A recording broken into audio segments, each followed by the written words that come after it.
Et mon âme te loue, et mon âme t'adore,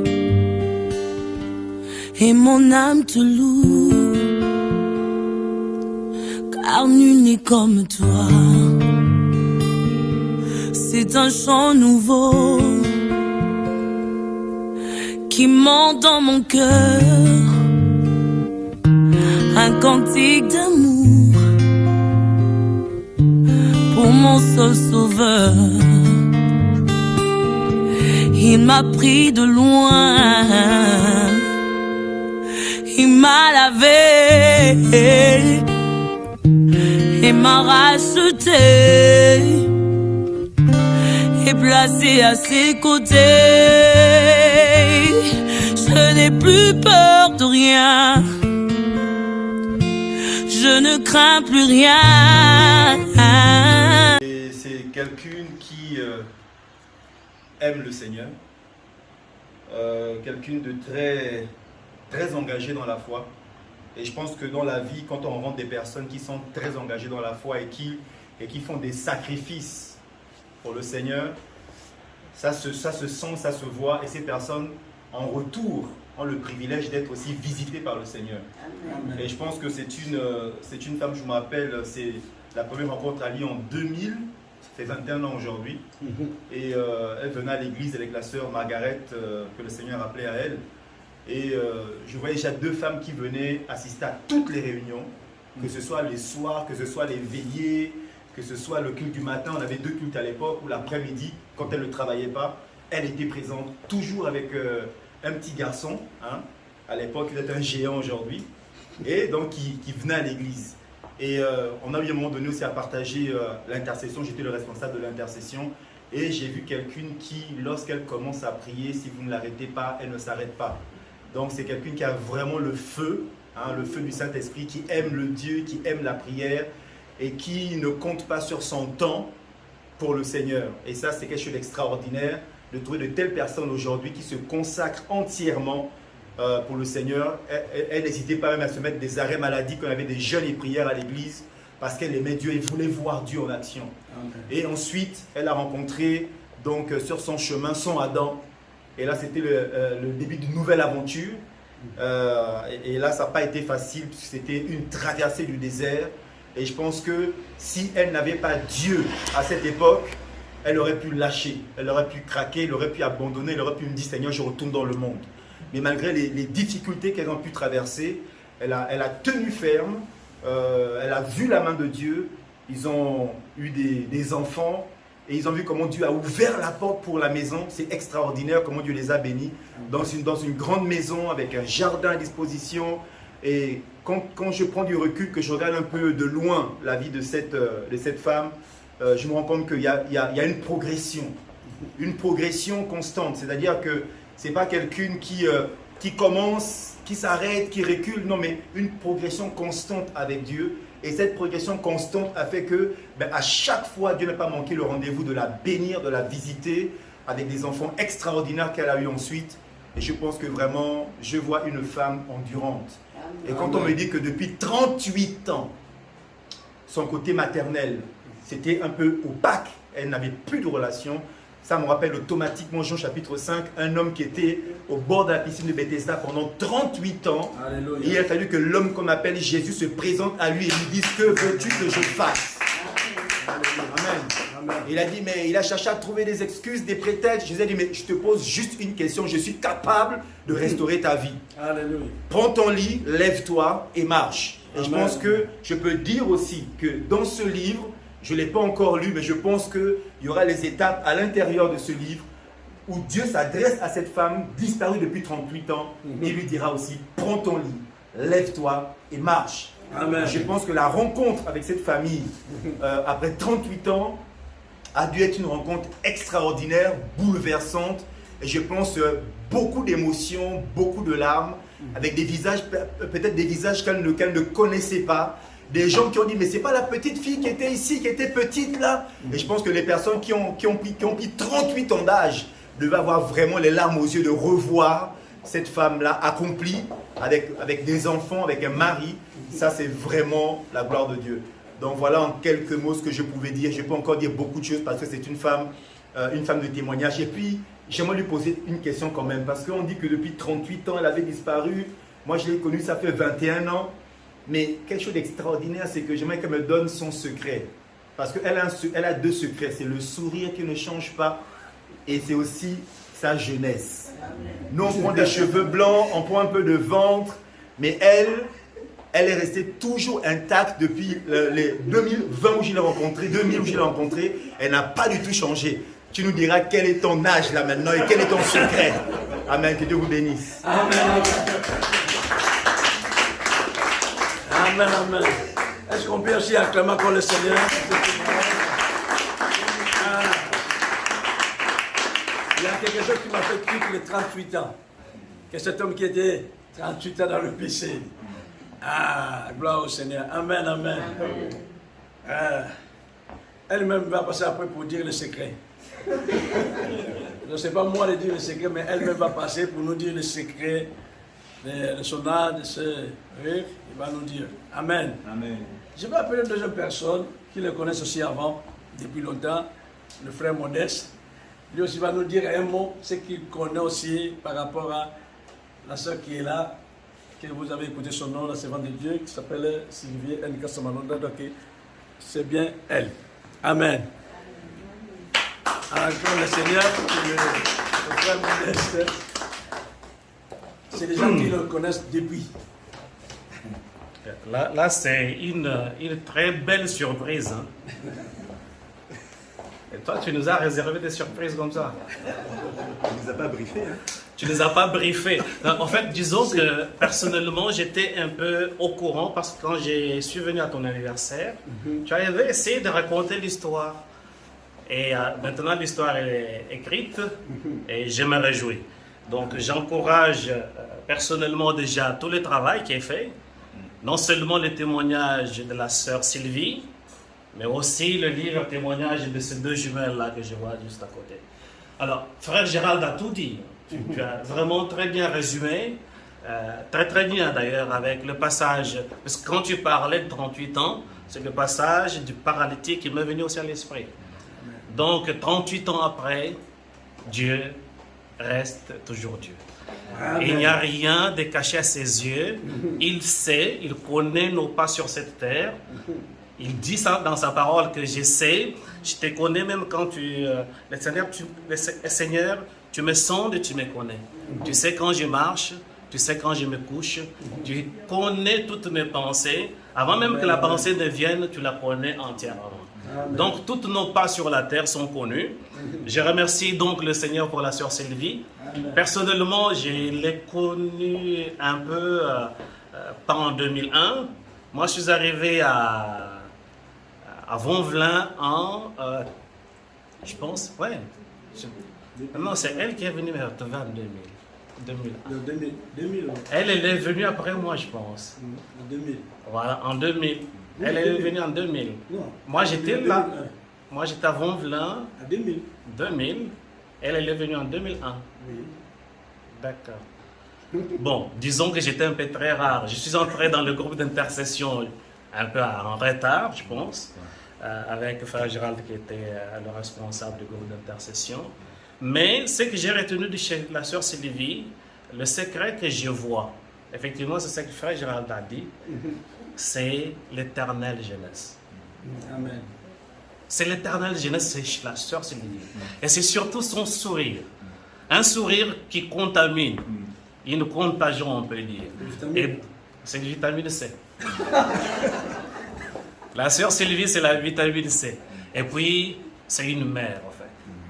Sylvie, elle a le cœur de mère. Elle a un pilier qui se cache des fois, mais un pilier qu'on va reconnaître. C'est un pilier dans le foyer. C'est vrai qu'elle a connu ces étapes à un moment un peu difficile, mais je suis convaincu que ce qui l'a tenue debout, c'était la prière. Amen. Amen. Amen. La prière, c'est, comment on dit, quelqu'un a dit que la prière, c'est le moteur du chrétien.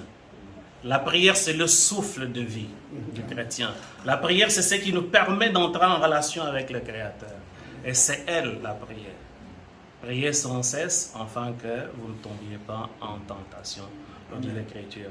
Donc pour moi, la sœur Sylvie, bien sûr, c'est une belle surprise que José nous fait, frère José nous fait, mais je retiens une chose, vraiment un témoignage de vie, c'est une servante du Seigneur. Voilà, elle est servante, elle est mère, et puis que le Seigneur bénisse. Donc j'ai fait ma prière pour que je puisse un peu découvrir plus à l'intérieur ce qui est dit. C'est vrai que Frère José nous a parlé un peu d'une manière un peu rapide, tout ce qui a été fait, le voyage et comme ça. Mais là, je vais quand même lire pour pouvoir mieux te dire ce témoignage de vie. Et j'encourage bien sûr la démarche. Amen. Amen. Que le Seigneur bénisse, qu'il nous aide à être des témoins aussi fidèles. Ils ont vaincu à cause du témoignage des saints, à cause de la parole de Christ Jésus. Donc, merci ma soeur. Vraiment,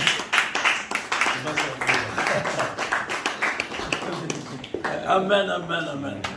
Donc, comme vous avez écouté, j'ai passé 2 personnes là, le pasteur Gérald et le frère Modeste, c'est 2 personnes qui ont vu la servante de Dieu venir à l'église. Donc, ils ont un mot à dire. Donc, à un moment dans la vie, nous avons besoin que quelqu'un vienne nous témoigner. Parce que quand nous-mêmes on témoigne, les gens vont dire non, on n'était pas là. Mais quand il y a personne qui le connaissent bien, de le point de départ, comme on dit des ABC de la foi, la personne qui le connaît dans les A, il vient témoigner, ce qu'on a un témoignage vrai. Amen. Et vous avez écouté, et même dit que non, il fallait nous prévenir, mais je n'ai pas prévenu. Sinon, les gens vont dire non, ils sont déjà parlé bien avant. Non, on n'a pas parlé avec le pasteur Gérald, on n'a pas aussi parlé avec le frère Modeste. J'ai dit, c'est moi, j'ai besoin de vous d'être là. Mais moi-même, je savais que je vais leur laisser la place de parler.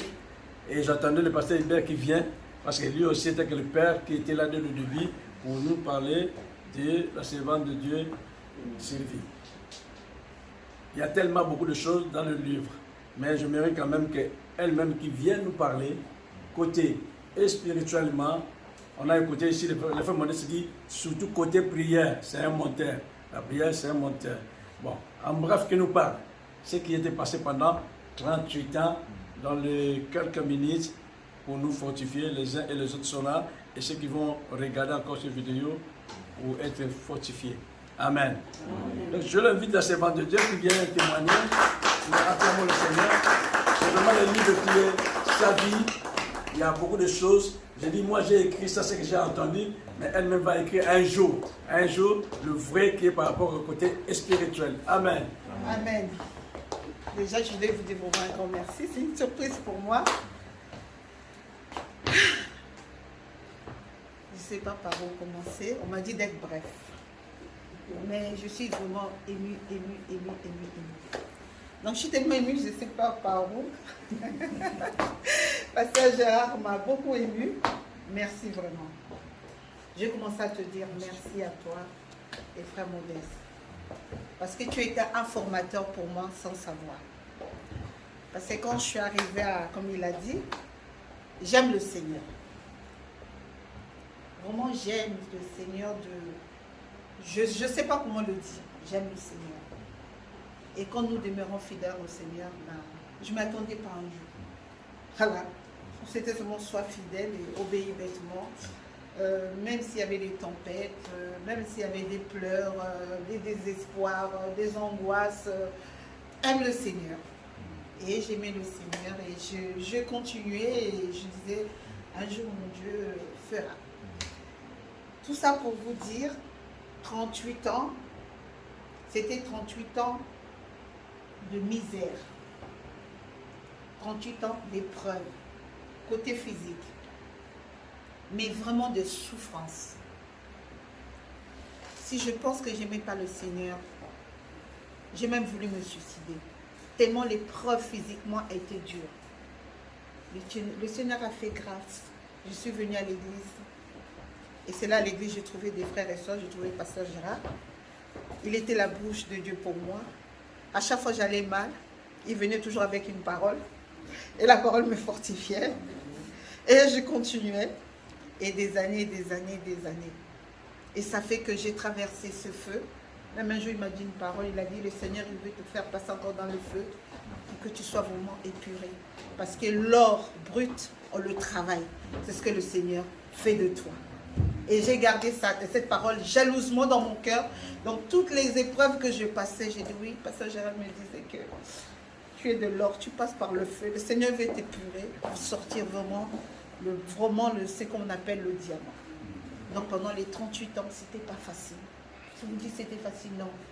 Mais comme j'aime le Seigneur, c'était que la prière. Il n'y a que la prière.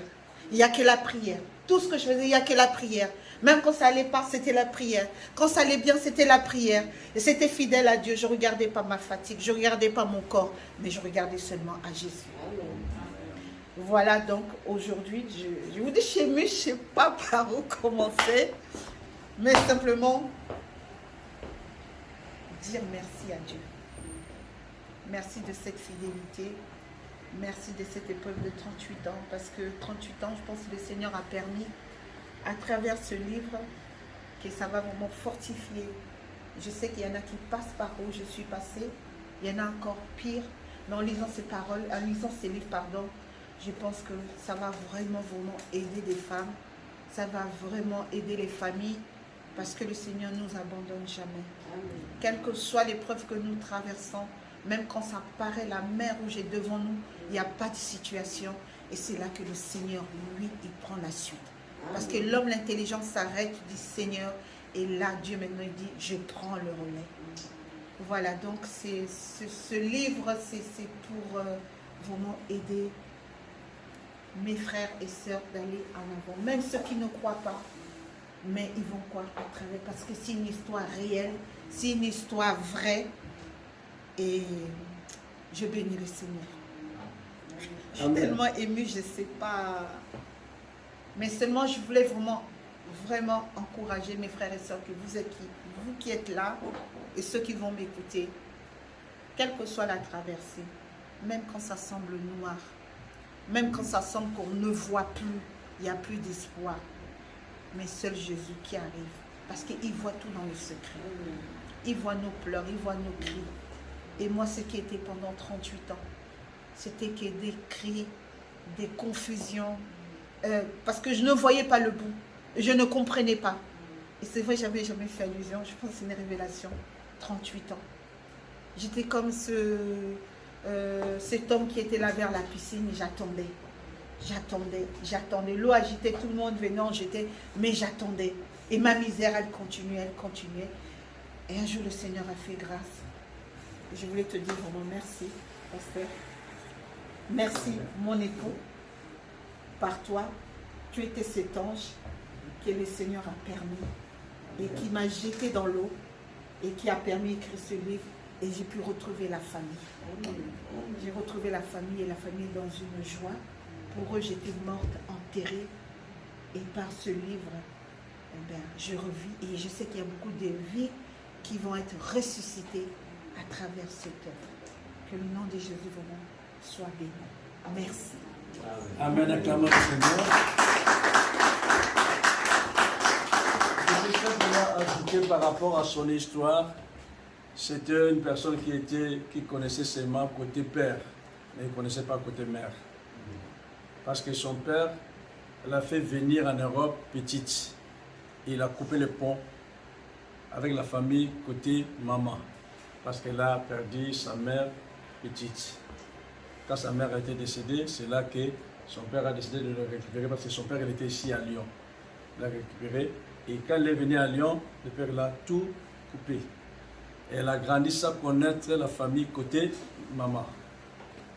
Alors quand on a commencé, moi je voulais savoir connaître côté père et côté mère. Et ta maman elle est où? Et votre famille côté mère ils sont où? Il dit je ne sais pas. Je connais côté père mais côté maman je ne connais personne. Je me rappelle simplement qu'on habitait à Kinshasa, dans telle commune de Barumbo. Je dis, mais quelle commune de Barumbo? Quelle avenue? Numéro combien? Je ne connaissais même pas le numéro. Et c'est là que je dis non. Je suis en train d'épouser une femme qui connaît côté père. Donc il n'y a pas d'équilibre. Il y a un côté qui... L'enfant, il est connu, il a la sémence côté père et côté mère. Mais là, j'épouse une femme qui connaît seulement côté père et il ne connaît pas côté mère. Qu'est-ce qu'on va dire à nos enfants? Et elle-même, il ne connaît pas sa mère, il ne connaît pas ses oncles, il ne connaît pas ses tantes, il ne connaît pas sa grand-mère. Elle ne sait pas son grand-père, elle est où. Et c'est là qu'on avait décidé de dire, moi je vais aller au pays pour chercher cette famille-là.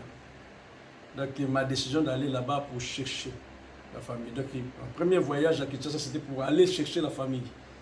Et tout le monde, personne ne sait que la sœur Sylvie avait une petite sœur. À côté, elle avait une petite sœur. Et à grande surprise, j'arrive là-bas, la petite sœur, elle est déjà décédée.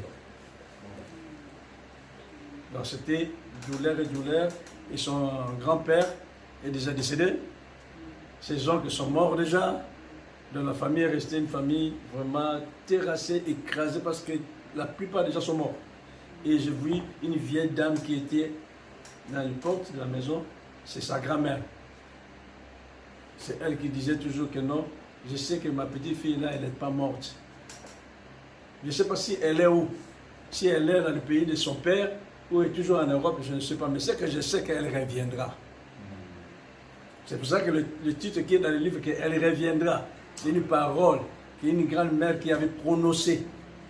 Parce que quand elle est partie en Europe, les gens commençaient déjà à s'inquiéter par rapport à elle. Parce qu'elle était petite fille. Il dit, bon, c'est sûr que cet homme-là, comme elle n'est pas congolais, donc c'est que l'enfant est parti pour du bon. Mais la grand-mère qui était là, qui disait toujours que non, il ne faut pas s'inquiéter. Elle reviendra. Peu importe le temps ou les années, mais on sait qu'un jour, elle reviendra. Et quand elle est venue à Kinshasa, c'était toute une fête. Chaque jour, pendant 10 jours, on était à Kinshasa, c'était le jour, 10 jours de fête. Parce que la plupart des gens de la famille croyaient qu'elle est déjà décédée, elle est morte. Mais elle ne voit maintenant à personne et tout le monde voulait le toucher pour savoir si c'est vraiment elle. Ou bien tu nous amènes quelqu'un d'autre. Donc c'est que son histoire, pendant 38 ans, c'était 38 ans de souffrance. Donc quand on dit souffrance, ce n'était pas des souffrances là que tu n'as pas mangé, c'est de vraies souffrances. Et quand on a commencé avec elle, le pasteur Gérald l'a dit, le frère Modeste l'a dit, c'est vraiment mourant. Si le pasteur Hubert l'Éternel voulait vous dire encore que non, elle est une témoignage vivante de l'église de Vonvelin, comme on dit. Donc, parce que tous les anciens de Vonvelin savent comment elle était venue à l'église, et quand on le voit aujourd'hui, on dit ça c'est la gloire de Dieu. Amen. Donc le livre c'est son histoire, il y a beaucoup de choses qui sont dedans que chacun sera édifié, et ceux qui vont acheter seront vraiment édifiés. C'est pour ça qu'on dit qu'il ne faut pas en priver, surtout j'ai parlé ça dans le livre, que ceux qui sont divorcés ou séparés, ne privez pas vos enfants ou de ne pas voir leur père ou de ne pas voir leur mère, peu importe votre problème. Parce que souvent, quand les gens sont séparés, divorcés, et là que les enfants sont, si les enfants sont dans les charges du père, le père il prive la maman de ne pas voir les enfants, ou les enfants ne peuvent pas aller chez leur maman. Et aussi les enfants sont chez la maman, et la maman prive les enfants de ne pas aller rendre visite à leur père, ou de ne pas, le papa n'a pas le droit de récupérer les enfants. Or l'enfant il est de côté. Et ça fait une blessure, ça fait un vide dans le cœur des enfants. Et les enfants, ils grandissent avec ce vide. Ils grandissent avec ce manque. Et ce manque-là, je parlais ça dans le livre, que ceux qui sont abandonnés ou rejetés, ce vide-là, le seul que le Seigneur puisse remplir ce vide de sa présence et de sa parole. Amen. Amen. Alors que le livre qui est là, donc aujourd'hui on dit que 21 ans, c'est pour ça que j'avais mis la date du 21 août. C'est ça que j'ai mis la date du 21 août pour être vraiment confirmé par rapport à depuis les gens qui le connaissent depuis 2001 jusqu'à 2021. Donc ça fait 20 ans de son histoire d'expliquer à tout le monde. Amen. Amen. Que le Seigneur le bénisse, qu'il nous fortifie encore. Elle nous donne pas. Amen. Je voulais juste dire à Pasteur Gérard, il veut savoir mon oncle. Pourquoi je lui dis là, il n'a pas dit. Je vais vous dire, c'est seulement la prière, l'onction, le sourire. Voilà, c'est tout. C'est ça le secret. La prière et l'onction, ça va joli. Amen. Donc maintenant, nous voulons parler de ce livre. Parce que peut-être le pasteur Gérald m'avait déjà entendu parler de... Je suis en train d'écrire un livre. Mais depuis l'époque de l'intercession, quand on était à l'intercession, le pasteur Gérald, le frère Modeste, on était tous les membres du même groupe d'intercession. Donc je parlais déjà de ces livres. Je dis un jour je vais écrire un livre. Mais il ne savait pas quel livre je vais écrire. Mais le livre que nous voyons, c'est aussi un grand témoignage. D'autres personnes, ils connaissent les deux filles qui sont à côté. Ceux qui le connaissent bien. Je vais demander à la fille qui est à côté là. C'est qui elle là? C'est qui? C'est Béni. Et l'autre c'est qui là? C'est Grâce. Donc elle a reconnu. Donc c'est Béni et Grâce. Pourquoi les livres ça s'écrit que la bénédiction et la grâce m'accompagnent? Amen. Amen. Je vais montrer quelque chose. J'ai une enveloppe ici là. Prends l'enveloppe bien que les gens voient. Et l'enveloppe qui est là, ça dit beaucoup. Dans l'enveloppe, il s'est écrit, parce que Gérard va nous regarder la date qui est là, du courrier. Le 23 août 2001. Le 23 août 2001. Aujourd'hui, on est le 21 août 2021. 20 ans. Donc, 20 ans qui est passé, il y a beaucoup de choses qui sont écrites aujourd'hui ici, dans ce livre. En 2001, la servante de Dieu, la sœur Sylvie, elle avait reçu un homme de Dieu dans la maison. Cet homme-là, il s'appelle, parce que je rappelle peut-être de le connaître, celui-là. Il s'appelle Legré M. Ebenezer. Legré M. Ebenezer. Tu te rappelles? Il y avait un Ebenezer que j'avais interprété, mais il était petit de taille de Ghana. Oh. Bon, c'est pas lui, lui. il est venu avant. C'est la Côte d'Ivoire. C'est Côte Il d'Ivoire. avait fait le séminaire à l'église. Ouais, 3 jours. Ok. Alors cet homme, il était venu à Lyon, et le pasteur Hébert, il a cherché par tout le moyen d'héberger cet homme pendant le séminaire. Et la sœur qui voulait héberger le pasteur Ebenezer, la sœur, elle a changé d'avis après.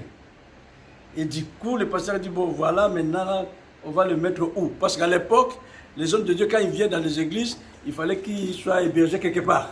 Chez un frère, chez une famille, tout ça à l'époque. Aujourd'hui, les hommes de Dieu, les servants de Dieu, sont dans l'hôtel. Mais à l'époque, c'était chez les gens.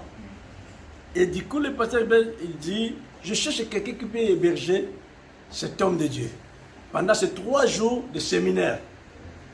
Et du coup, la sœur Sylvie qui a accepté d'héberger cet homme. Pendant 3 jours.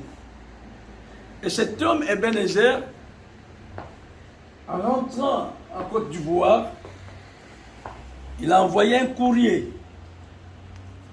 Dans le courrier là, il a écrit ici, c'est avec joie que je te retrouve sur cette carte. Je suis bien arrivé par la grâce de Dieu. Encore merci, ma soeur. C'est le courrier qu'il avait envoyé. Mais dans le courrier, à grande surprise, dans l'enveloppe, il y a des photos. Il y a une photo qui est là de 2 filles. Et la sœur, elle avait reçu le courrier. Elle a mis tout ce courrier-là dans le boîtier. Quand là, on arrange le courrier. Et quand on a commencé, un jour, on a arrangé le papier comme tout le monde arrange le dossier. On a trouvé ces cartes. Et quand on a trouvé ces cartes, c'était en 2002. J'ai dit, est-ce que tu connais cet homme de Dieu? Elle dit, oui, elle avait prêché à Vonvelay, à l'église de Vonvelay en 2001. Et j'ai gardé le papier sur moi dans le main, mais elle, il savait pas, c'est comme l'histoire de Paul. J'ai dit, on va noter les noms. Le prénom de 2 filles. Et ce qui sortira en première, il s'appelle Béni. Et ce qui sortira en deuxième, il s'appelle Grâce. Donc tu vas avoir les jumelles. Donc cet homme de Dieu a parlé par rapport à ces cartes. Dieu m'a dit d'écrire, écrit selon l'ordre que je te donne, mais le prénom de ses enfants. C'était en 2002. C'est là qu'on avait écrit les noms là de Béni et Grâce. On garde ça jusqu'à ce qu'à l'accomplissement de cette prophétie. Souvent, quand les hommes de Dieu venaient à la maison pour manger, vous m'avez demandé, à l'époque, je n'avais pas les papiers.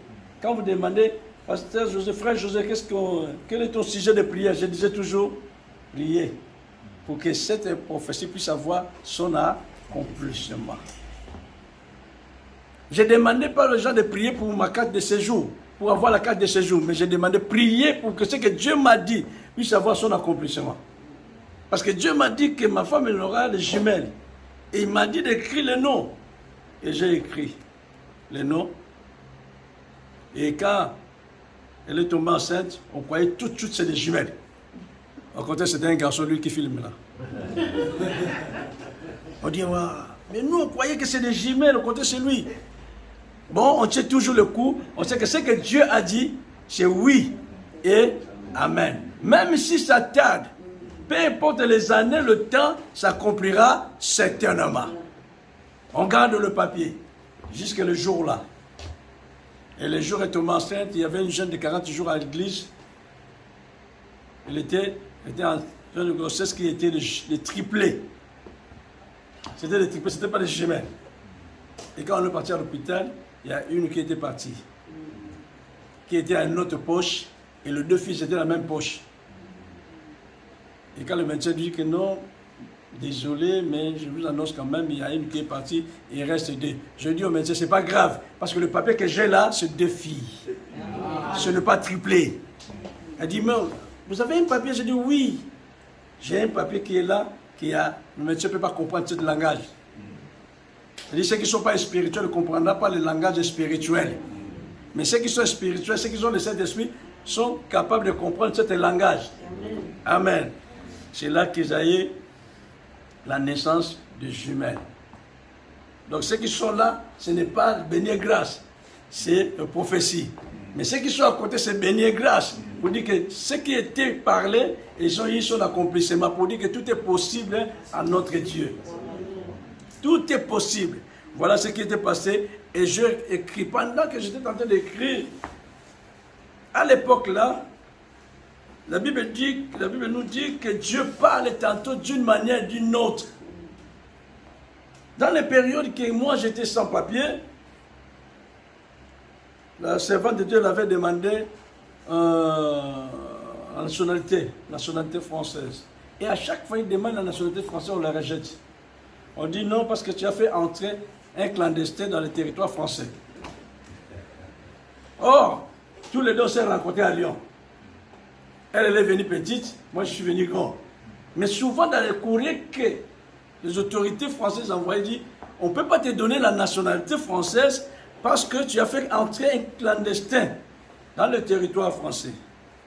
Et ces paroles-là, ça me faisait toujours mal parce que la personne est tentée de louper sa nationalité à cause de moi.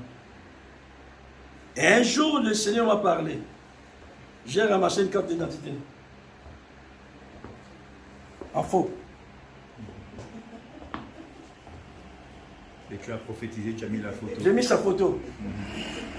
C'est ça. Ça, c'est un faux. Oui. Et j'ai pris sa photo, j'ai mis. Ah, le frère Modeste veut voir la carte. C'est un faux. Mais j'ai mis sa photo. Tu es fort. La prophétie. José Londa, c'est bien ça. Ça, c'est mon frère José. Ah. Donc, j'ai dit bon. Oui. Moi-même, je n'ai pas même le séjour. Et on ne donne pas la nationalité à cause de moi. Non, c'est moi le problème. Je connais un frère à l'église, devant me dire que donc, toi tu es les malédictions de la serre. Je ne vais pas citer son nom parce qu'il y a certaines personnes qui connaissent son nom. Et t'as dit ça? Oui.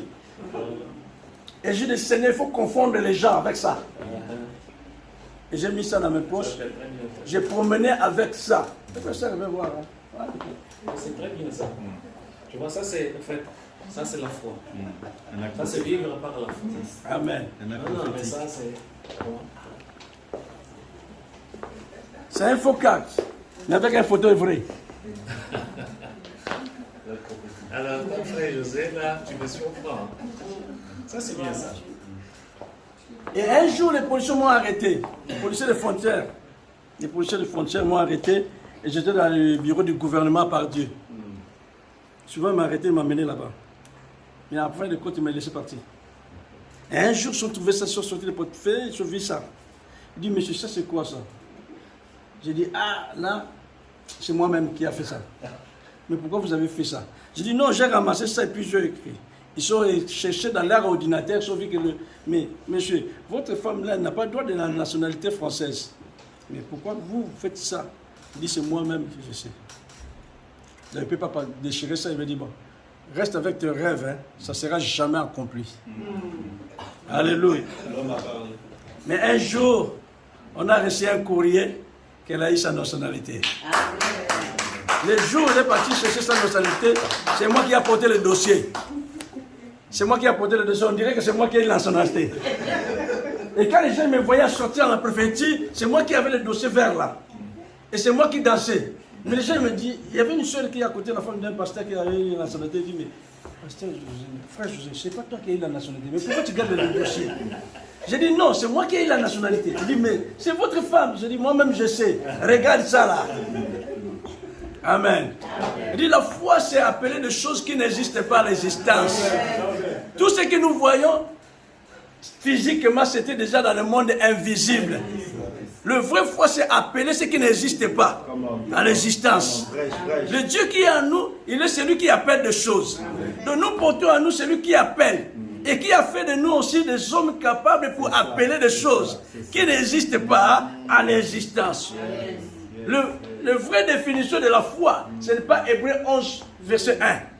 Mais la vraie définition de la foi, c'est Hébreux chapitre 11, verset 3. Parce que le premier, seulement l'assurance, avoir une ferme, la foi ferme. Mais la vraie définition de la foi, c'est appeler des choses. Ce que tu n'as pas est dans le monde invisible. Alléluia. Même le jour où j'ai eu ma carte d'identité, le séjour, c'est les policiers de Vonvlé qui m'avaient laissé dans un point d'interrogation. Un jour, les policiers de Vonvlé, c'est pour cela que quand l'église a besoin des hommes et des femmes pour un travail à l'église, il faut venir. Et le pasteur nous a appelé, dit, frère, viens, on va aller jeter des briques pour faire le baptistère. En retour, les policiers m'ont arrêté. Et le policier m'a dit, monsieur, oui, votre titre de séjour n'est pas. Mais pourquoi vous n'avez pas le titre de séjour? Je dis non, la prophétie m'a promis. Mais au contraire, j'ai promené avec une vieille lettre.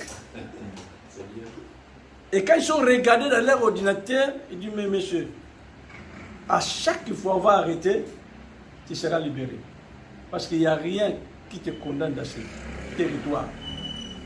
J'ai dit à la police, mais moi j'attends le rendez-vous. Le jour où vous me donnez rendez-vous, ce sera bon. Il dit non, il n'y aura pas un rendez-vous. Vous êtes déjà en règle. Ça fait longtemps que vous êtes en règle. J'ai dit, mais comment je suis en règle, mais il ne m'envoie pas le courrier. Il dit, ça fait longtemps que vous êtes en règle. C'est pour ça que j'ai dit, à chaque fois, les agents, ils vont t'arrêter, ils vont te laisser partir. Parce que dès qu'ils vont regarder l'ordinateur, ils vont voir que vous êtes en ordre. Et le Saint-Esprit m'a fait parler qu'un jour, Daniel a commencé à prier dans son premier jeûne. La Bible dit que depuis que tu as commencé le premier jour, Dieu t'avait déjà exaucé. Amen. Donc c'est une bénédiction. Ce que tu attends, moi j'attends, est déjà là. Est déjà là. Seulement, comme l'homme de Dieu a dit que une femme de prière devient aussi un homme de prière, parce que ce qui est là déjà puisse avoir son accomplissement directement dans ta vie. Amen. Alors tout ça est dans ce livre. C'est pour ça que je dis que la bénédiction et la grâce m'accompagnent. C'est une parole prophétique. C'est une parole de la foi. C'est l'ordre que tu es en train de donner toi-même. Dieu le matin dit que la bénédiction et la grâce m'accompagnent. La Bible dit dans le livre de Deutéronome 28, elle dit, il donnera l'ordre à la bénédiction d'être avec toi. Il donnera l'ordre. Qui donnera l'ordre? C'est Dieu. C'est notre Dieu. Et celui qui donne l'ordre à la bénédiction d'être avec toi, celui-là, il est déjà en toi. Donc tu es une personne bénie. Alléluia. Donc ce n'est pas que la bénédiction t'accompagne, mais tu es déjà un homme, une femme bénie. Je bénis le Seigneur pour ce livre. Et je présente ce livre qu'un homme qui avait envoyé ce courrier, cet homme qui avait envoyé ces cartes, aujourd'hui cet homme est disparu. L'homme de Dieu est disparu 2001, aujourd'hui 2001, 21. Donc j'ai écrit dedans là-bas 20 ans après. Aujourd'hui, cet homme de Dieu qui avait prophétisé, aujourd'hui, on a cherché par tous les moyens pour dire que les filles, là, ils ont 14 ans, ils vont avoir 14 ans en décembre, ils ont 13 ans et demi. Donc il sait que l'homme de Dieu avait parlé. Il y a une phrase qui est là-bas, il y a un chapitre qui est dans les livres qui dit la parole qui sort dans la bouche de Dieu, de la bouche d'un homme de Dieu. Quand un homme de Dieu déclare une parole, simplement quand un homme de Dieu dit que le Seigneur te bénisse, c'est ça. Souvent les gens, les enfants de Dieu ignorent quand l'homme de Dieu dit que le Seigneur te bénisse. Parce que souvent les gens ils ont tendance de croire que je vais venir chez l'homme de Dieu, il va prier pour moi, il va prendre 10 minutes. Et quand l'homme de Dieu n'a pas pris 10 minutes de la prière, il a dit c'est pas une parole. Il décourage. Parce qu'ils ont toujours la tendance que l'homme de Dieu va prier pendant 10 minutes. 15 minutes pour lui ou pour elle. Et à la fin, peut-être l'homme de Dieu va le mettre de l'huile. Ou bien il va le faire boire de l'eau. Au contraire, simplement une seule parole qu'il a dit. L'homme l'avait compris, il a dit à Jésus, dis seulement un mot. Il n'y a pas besoin de 2 mots, 3 mots. Dis seulement un mot et mon serviteur sera guéri. Donc un homme de Dieu, quand il déclare une parole, c'est toute une bénédiction. Et Dieu confirme cette parole par des signes, des prodiges et des miracles. Et c'est de nous de croire à cela. Donc c'est le livre que la bénédiction et la grâce t'accompagnent. Donc je bénis le Seigneur pour ce livre. Je remercie tous ceux qui sont contribués à ce livre. Tous ceux qui ont prié, qui sont contribués dans la prière. J'ai une partie de remerciement. Je remercie le Seigneur pour cette inspiration du Saint-Esprit. Je remercie le Seigneur pour la femme qu'il m'a donnée pour contribuer dans notre vie. Je remercie le Seigneur pour notre pasteur Iber Kaleba, qui est notre Père spirituel. Je remercie le Seigneur pour tous les hommes qui étaient là, qui nous a aidés, l'apôtre Mathieu Kayeye, docteur Alain Moutamba, pasteur Gérald Ongolo, sa femme évangéliste Esther, le pasteur Ndinga, beaucoup de gens, leur nom est dedans, que les gens qui étaient à l'époque là, qui étaient avec nous, qui nous ont aidés, contribués dans notre vie chrétienne. Comme Paul a dit, je viens ajouter dans votre foi la connaissance. Amen. Donc ils étaient avec nous, on a grandi ensemble dans la présence de Dieu. Vraiment, ils ont contribué. Je remercie tous ces hommes de Dieu, tous ces servants de Dieu qui ont contribué dans notre vie. Ils ne sont pas là, d'autres personnes ne sont pas là. Des pasteurs Valentine, de maman Vicky, maman Toukoulou. Il y a beaucoup de sœurs Luce, m'a dit qu'il est empêché. Des sœurs Yolande qui est empêchée, des sœurs Marie-Christine, des sœurs Béatrice. À l'époque là, nous tous on était dans le même groupe d'intercession. Ils ont prié pour ces sujets. Parce que j'avais dit à certaines personnes que j'ai un cadre qui est là. Il faut que je puisse avoir ce défi-là dans mes yeux. Et les jours où j'ai vu des défis, je pleurais à l'hôpital pour dire que le Seigneur ne parle pas en vain. Ce qu'il dit, ça accomplira certainement. Comment seulement une carte postale puisse avoir un défi, puisse venir. Amen.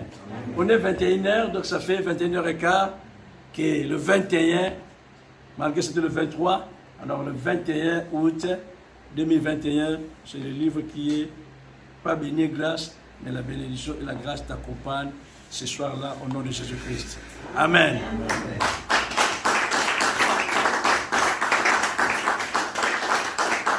Dans les 2 livres, vraiment pour contribuer à ce que le Seigneur a fait dans le ministère qu'il nous a donné. Le livre que la bénédiction et la grâce, ça coûte 13 €. Et le livre, elle reviendra, ça coûte 7 €. Le livre, ça fait 20 €. Donc il sait que Dieu a béni, il veut contribuer dans ce ministère. Christ à nous, comme vous avez vu dehors. Je voulais rappeler une chose, la photo qui est là. J'ai oublié de parler de ça. On dit que Dieu parle pas en vain. On voit le docteur Alain.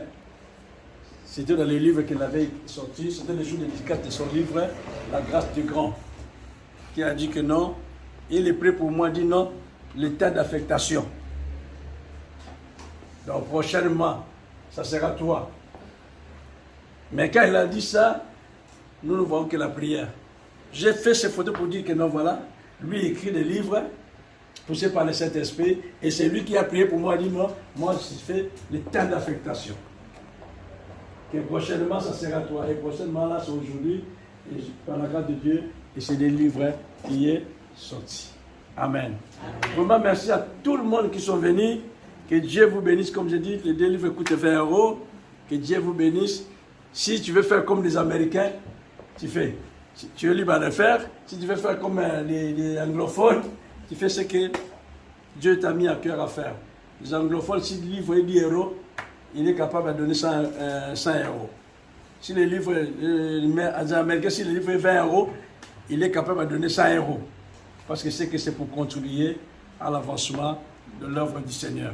Amen. Amen. Soyez le bienvenu encore. Que Dieu vous bénisse. Il y a tout ce qu'il y a à boire, il y a tout ce qu'il y a à manger dans le livre qui est là. Le 2 20 €. Que la bénédiction t'accompagne, c'est 13 €. Elle reviendra. Elle est revenue déjà dans sa famille. 7 €. Que Dieu vous bénisse. Amen. Je ne sais pas s'il y a quelqu'un qui a une parole à dire. Donc, il y a une papier qui est là, qu'on a mis pour ce qui veut écrire un mot qu'il a reçu de la part du Seigneur. Juste une parole. Et ça sera vraiment une grande considération parce que nous avons vu ce que Dieu a accompli par rapport aux deux témoignages. Amen. Amen. Est-ce qu'il y a quelqu'un qui a une parole à dire avant qu'on laisse le soeur puisse nous écouter? Donc voilà, l'ouverture des livres. Le livre est maintenant à vente. Amen. Je voudrais juste témoigner sur l'homme de Dieu qui est venu de la Côte d'Ivoire. Cet homme-là m'a beaucoup aidé aussi. Amen. Enfin, il n'avait pas fait une prophétie sur moi, mais je réalise qu'il avait fait son témoignage d'ailleurs. Et il avait parlé de Romains chapitre 8. Amen. L'assurance du salut que j'ai aujourd'hui, c'est cet homme-là qui me l'a vraiment révélé. Hein? Il n'y a plus de condamnation pour ceux qui sont en Jésus-Christ, car la loi de l'esprit de vie en Christ nous a franchis de la loi du péché et de la mort. Amen. Qui nous condamnera? Christ est ressuscité. Donc, il m'a communiqué ça. Bon, j'étais dans la salle, hein, mais il m'a communiqué ça d'une manière un peu particulière, on peut dire. Et j'ai reçu ça, j'ai su rester avec. Je suis d'ailleurs, quand je suis rentré chez moi, j'ai retenu tout chapitre Romains 8, du verset 1 au verset 35. J'ai retenu. Donc c'est très important. Quand les hommes de Dieu, Dieu parle tantôt d'une manière, tantôt d'une autre, c'est vrai. Et des fois, on ne réalise pas quand Dieu parle. Quand tu m'as parlé de la dédicace, j'ai dit, ça c'est une bénédiction. Je vais quand même y aller. Ça c'est une bénédiction. Donc pour moi, c'est une bénédiction et j'encourage. Je vous encourage. Je sais que le Seigneur fait des fois des choses de manière un peu inattendue et il le fera comme il a souhaité. Amen. Amen. Qu'il vous accompagne, qu'il bénisse et surtout qu'il permette que nos enfants soient le relais. Il faut leur transmettre aussi cela afin qu'ils soient le vrai relais sur cette terre. Le livre reste le parole de foi. C'est vrai que pour parler le langage de ce monde, la parole s'envole, mais les écrits restent. Et ça, c'est important. Ça, c'est important de formaliser les choses et de témoigner. Les deux livres, pour moi, ce sont des témoignages. Donc, ces témoignages sont vivants. Et ce qui me touche plus, c'est vraiment chapeau, Frère José. Chapeau à toi, parce que je vois que tu as encore le feu. Ces deux images-là me parlent et me réjouissent. Oui, la foi vient de ce qu'on entend. Ce qu'on entend vient de la parole de Dieu. Voilà. C'est faire venir ces choses-là que Dieu a créées, les faire venir à l'existence. Seigneur, voilà, ça c'est important. Amen. Vraiment, merci beaucoup pour ça. Et que vraiment, comme on dit chez nous, Zambia, hein? Zambasunga.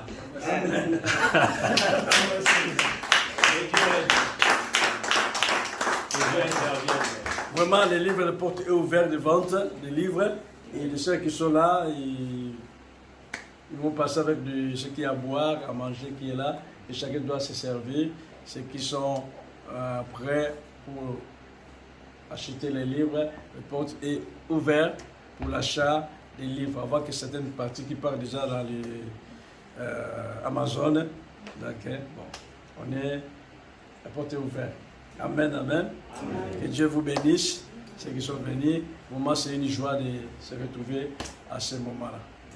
Et prochainement, si nous avons l'église de Christ, nous avons des réunions dans la semaine, ça passera souvent dans cette salle.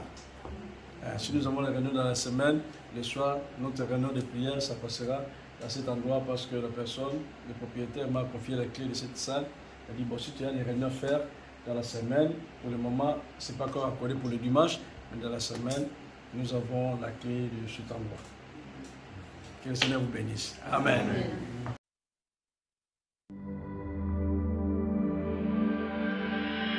Et quand l'Esprit de vérité sera venu, il vous conduira dans la vérité tout entière, car il ne parlera pas de lui-même, mais tout ce qu'il aura entendu, il le dira. Il vous annoncera les choses à venir. Il manifestera ma gloire, car il puisera dans ce qui est en moi et vous l'annoncera. Ainsi la gloire du Père se révèle par l'Esprit. La gloire et la puissance de Jésus se révèlent par son Esprit. Ainsi